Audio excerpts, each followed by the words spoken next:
Good morning. This is Pastor Zach with the Goodland United Methodist Church with your morning devotion for Friday, September 1st. Today I'll be reading from Psalm 8.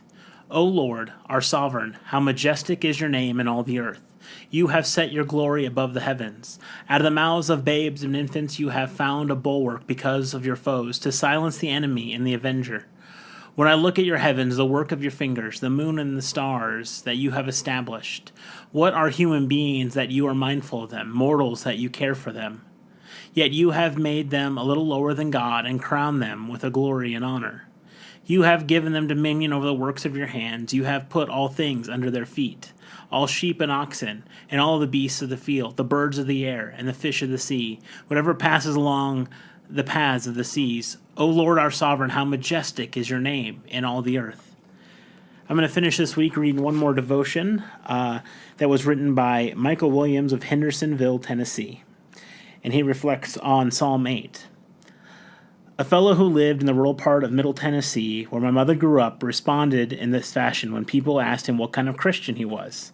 Well, I reckon I'm the regular kind. I cuss when I get mad and pray when I get scared. This kind of assessment of human virtue might lead one to cry out, as the psalmist did, saying in effect, "Who are we mortals that you pay any attention to us, O God? Who are we, after all, here at the beginning of this 21st century, 2,000 years after the life of Jesus? We are certainly more technologically advanced than ever before.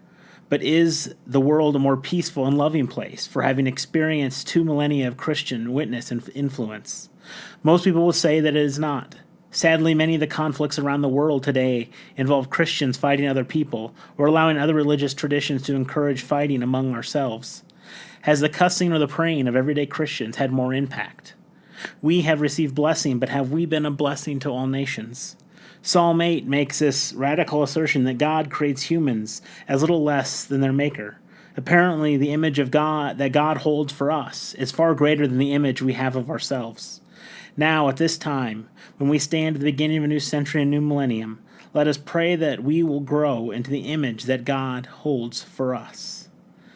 This message from Psalm 8 and the devotion I just shared reminds us of who we are called to be and who we are created in the image of. So much of our world is full of hate and anger and anxiety and fear.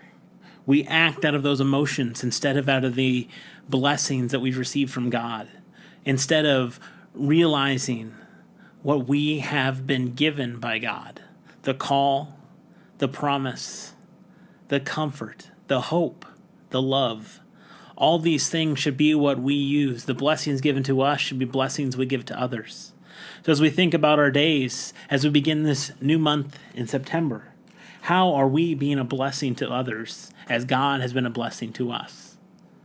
This Sunday, we start a new sermon series at Goodland United Methodist Church. It's called Come to the Table.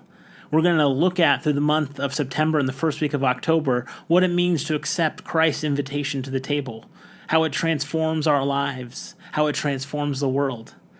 All are welcome at the table. Please join us Sundays at 10:30. Have a blessed day.